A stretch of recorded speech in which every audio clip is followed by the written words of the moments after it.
السلام علیکم ورحمۃ اللہ وبرکاتہ۔ ناظرین کرام، جیسے ہی رمضان المبارک کا مہینہ قریب آتا ہے، اور یوں کہہ لیں کہ جیسے ہی رمضان کا مہینہ آتا ہے تو اس رمضان کی وجہ سے مردوں کا بہت بڑا فائدہ ہوتا ہے۔ ایک مرتبہ ایک قصہ ایک کتاب کے اندر لکھا ہوا ہے، ایک واقعہ لکھا ہوا ہے کہ ایک بزرگ ایک قبرستان میں پہنچے جہاں پر بہت سارے مردے جہاں پر دفن تھے۔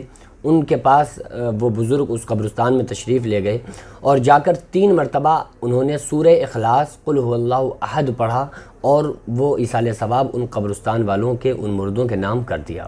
اللہ سے کہا کہ اللہ، میں نے یہ صورتیں پڑھی ہیں، اس کا ثواب ہماری طرف سے ان قبرستان والوں کو پہنچا۔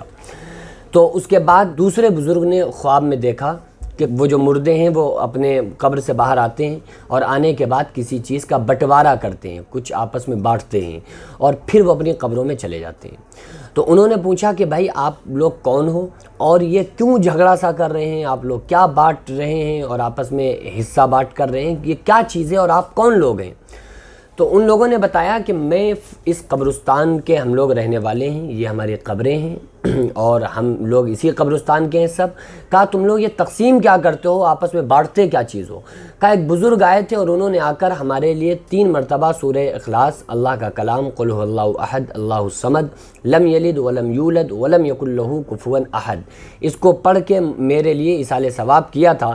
اس دن سے لے کر آج تک ہم ان کے اس ثواب کو جو انہوں نے ہم کو دیا تھا، ایصال ثواب کیا تھا، اس ثواب کو ہم بانٹتے ہیں، آپس میں تقسیم کرتے ہیں۔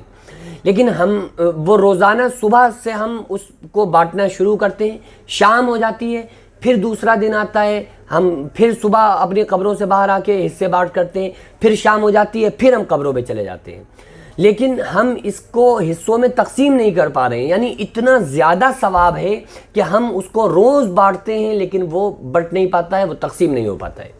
بھائی سورہ اخلاص کی فضیلت کوئی معمولی تھوڑی نہ ہے۔ ایک مرتبہ ایک بادشاہ جا رہا تھا اور اپنے رعایا کے ساتھ، اپنی فوج کے ساتھ، اور ان کے پاس ساز و سامان ہو گیا ختم۔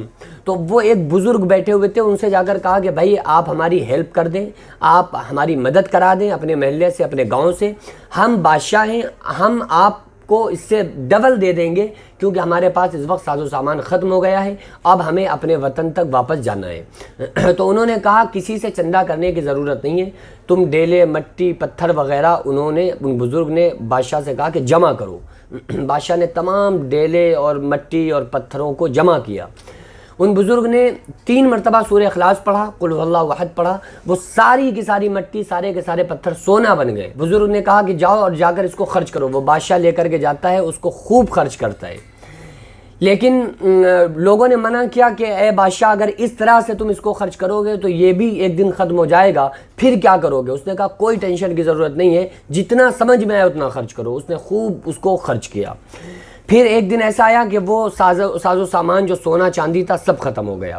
اس بادشاہ نے کہا ڈرنے کی، گھبرانے کی کوئی ضرورت نہیں ہے، پتھر اور اینٹوں کو اکٹھا کرو۔